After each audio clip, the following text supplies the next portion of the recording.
Sheri and Chris here. We just wanted to thank you for joining us this morning, bright and early. Bright and early. And over the years, we've had several people ask us what kinds of protein powders we use, how we use them, and our experience, using different kinds of protein. And what we have tasted pretty much every kind: soy, whey, hemp, pea, you name it. We've pretty much tried every protein powder out there. There's so many out there, it almost gets confusing, so we just want to help you a little bit today on what to choose. Right, and the taste and the textures have changed over the years. It really has gotten much better. And I know because when I was a teenager, I was a competitive gymnast, and I had a nutritionist mom who used to give me all kinds of supplements to help me with improving my performance in gymnastics, and one of them was protein powder. And I can tell you, it tasted horrible. It was pretty much like this grainy substance that I used to plug my nose and chug down, and I drank it. I was pretty good sport. I used to pretty much take all the supplements without complaining because I knew that it helped me to be a healthier person and a better gymnast. But you know what? And really where protein started to come in, the protein powders were back in the 70s, and it was usually tied to bodybuilding and Arnold Schwarzenegger. And a lot of it was whey-based, which is a milk-based protein. And they tasted horrible. Trying them back in the 80s, and they were always associated to muscle mass and weight gain. But there's many, many more benefits to them, and a lot of misconceptions that are wrapped around them. So, in the research, there's two kinds really that we're going to focus on today. Whey, which is, one of the proteins, as I mentioned, found in milk, and the other are plant proteins. And Sheri mentioned some. There's soy, there's pea, there's hemp, there's chia seed. So there's so many of them, but we use one that kind of combines all of the plant proteins.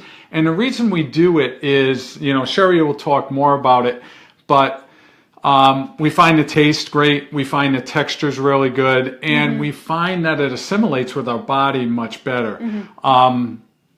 Studies have proven, and somewhat of misconceptions, and I believed early on, was that plant proteins were not a complete protein, which is not true. And especially when you get a protein powder that has many different forms of plant-based protein in it, then you're all set. But one of the issues that you find with whey protein is, since it's made from milk, it increases your blood sugar. So when you increase blood sugar, it increases your insulin production, which then increases fat storage. So that's kind of why, one of the big reasons why I want to stay with it. And sometimes people have digestive issues with it. Right. So we have family members who have dairy sensitivity. So that was one of the reasons why we didn't go with whey. Just to clarify, a dairy sensitivity or a sensitivity to any food versus an allergy, only 5% of the population has a true food allergy, which in a lot of cases is like could be an anaphylactic reaction, which actually could be life-threatening. That's not what we're talking about. A dairy sensitivity is one in which after you consume dairy, you have issues, digestive issues like bloating or gas. You may have headaches. It could also lead to skin conditions like acne. Those are more sensitivity issues. It's not considered really a true food allergy.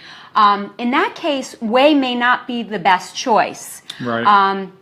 And so our protein choice is a combination of plant proteins. And I don't have to show the name, but really what you're looking for when you're looking for a protein is just like you're looking at an ingredient list with any food. You don't want it filled with a lot of different fillers and words that you don't understand. And a lot of sugar. A lot of sugar, yeah, especially with the protein, because they'll, just to give you the taste, they'll pack it with the sugar. And then that's going to give you issues with with your insulin levels and the blood sugar and everything we talked about with the fat storage. So with this one, it's a combination of hemp, pea, chia seed, and brown rice. and brown rice. So it covers all that, but it only has 1 gram of sugar. So that's really what you want to look for. The other question a lot of people ask is, how much protein should I be getting in each day? And it's safe to say, recommendations for kids and adults, it's 0.5 grams per body weight. So if you're 100 pounds, it's 50 grams. If you're 200 pounds, it's 100 grams. The only time you would want to go above that, and we hope many people are at this point where you're exercising a lot, you're doing a lot of strength training, so that means your body's going to need more of the amino acids to build back up that muscle. Oh, and just to interject, amino acids are the building blocks of protein. So that's what... Yeah, so that's what you're looking for. If a lot of people talk about the amino acids, and we forget that you need to learn all those pieces to the science around all of this. So going back to it, so that's what you really want to do. So you're looking at 0.5. So for the majority of people, you'll be able to measure that pretty quickly. And how do we use this? So this is the great thing. Protein powders, we showed you last week. We made the ice cream.